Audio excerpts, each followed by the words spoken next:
আসসালামু আলাইকুম।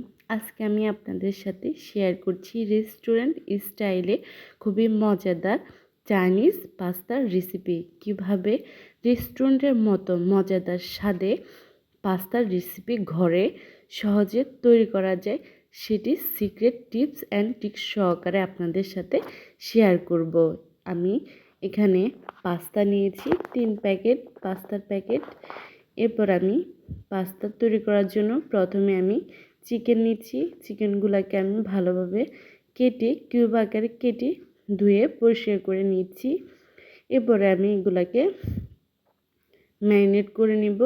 এর জন্য আমি প্রথমে নিয়ে নিচ্ছি আদা বাটা, দিয়ে দিচ্ছি রসুন বাটা, দিয়ে দিচ্ছি পরিমাণ মতো লবণ, আরও দিচ্ছি গোলমরিচ গুঁড়ো এবং দিয়ে দিচ্ছি ডার্ক সয়া সস। এগুলাকে আমি ভালোভাবে হাত দিয়ে ভালোভাবে মিক্স করে নিচ্ছি। যখন সম্পূর্ণ মিক্স হয়ে যাবে, এগুলাকে আমি রেস্টে রেখে দিব প্রায় 1 ঘন্টার জন্য। এখন আমি পাস্তা তৈরি করার জন্য, পাস্তা সিদ্ধর জন্য চুলায় একটা কড়াই বসিয়ে দিয়েছি। এর মধ্যে আমি পানি দিয়ে দিচ্ছি।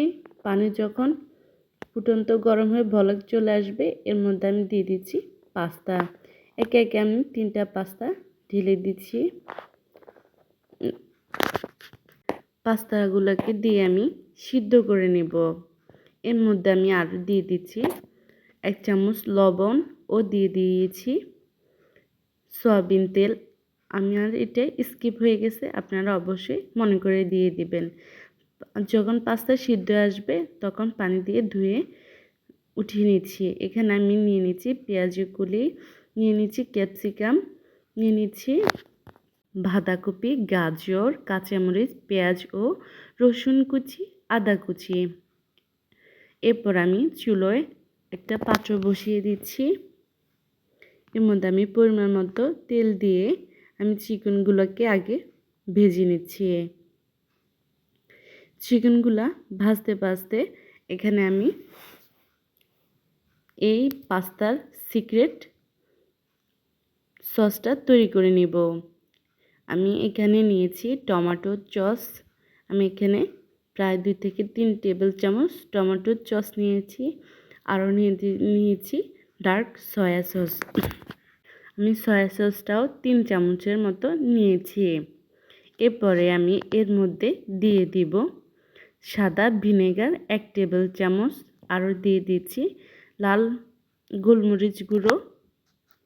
এগুলাকে ভালোভাবে দিয়ে মিক্স করে নিচ্ছি। এর পাকে আমি চিকেনগুলোকে ভালোভাবে ভেজে তুলে নিচ্ছি।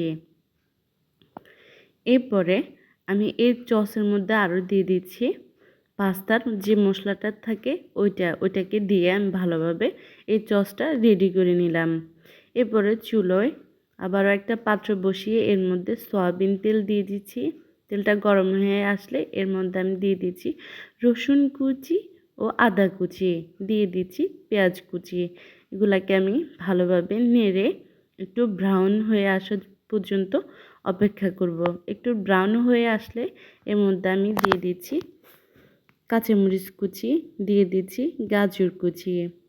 এগুলাকে দিয়ে আমি ভালোভাবে কিন্তু নেড়ে নেড়ে একটু ভেজে নিচ্ছি। এগুলা কিছুক্ষণ ভাজা হয়ে আসলে এর মধ্যে আমি দিয়ে দিব বাঁধাকপি কুচি। এগুলো ঠিক যখন এই পর্যায়ে একটু ভাজা ভাজা হয়ে আসবে, তখনই কিন্তু বাঁধাকপি, ক্যাপসিকাম ও পেঁয়াজের কলিটা আমি অ্যাড করে দিচ্ছি। আমি এখানে লাল ক্যাপসিকামটা দিয়েছি, আপনারা চাইলে সবুজ ক্যাপসিকামও অ্যাড করতে পারেন। আমার ভিডিওগুলো যদি আপনাদের কাছে ভালো লেগে থাকে, অবশ্যই লাইক, কমেন্ট ও সাবস্ক্রাইব করতে ভুলবেন না। এরপর আমি এগুলোকে একটু ভালোভাবে নেড়ে এই যে সিক্রেট সসটা ঢেলে দিচ্ছি। সিক্রেট সসটা দেওয়ার পরে আমি আবারও এগুলোকে একটু ভালোভাবে নেড়ে এর মধ্যে আমি দিয়ে দিব পাস্তাটা দিয়ে আমি সম্পূর্ণ সবজিগুলোর সাথে মিক্স করে দিচ্ছি উল্টে পাল্টে। সবগুলা সবজির সাথে কিন্তু আমি উল্টে পাল্টে মিক্স করে দিচ্ছি। এগুলো মিক্স করা হয়ে গেলে এর মধ্যে আমি দিয়ে দিচ্ছি ভেজে রাখা চিকেনগুলোকে দিয়ে আমি ভালোভাবে আবারও সম্পূর্ণ পাস্তার সাথে মিক্স করে নিচ্ছি। উল্টে পাল্টে আমি সবগুলো সাথে মিক্স করে নিচ্ছি। এভাবে তৈরি হয়ে যাচ্ছে আমাদের রেস্টুরেন্ট স্টাইলে পাস্তার রেসিপি। এরপরে আমি এর মধ্যে আরও অ্যাড করেছিলাম টেস্টিং সল্ট, যেটা স্কিপ হয়ে গেছে, এজন্য আপনাদেরকে বলে দেওয়া হয়েছে। দেখেন আমার এই পাস্তাটা একদম রেস্টুরেন্টের স্টাইলে হয়েছে। আপনারা অন্তত একবার বাসায় তৈরি করে দেখবেন, ইনশাল্লাহ ভালো লাগবে।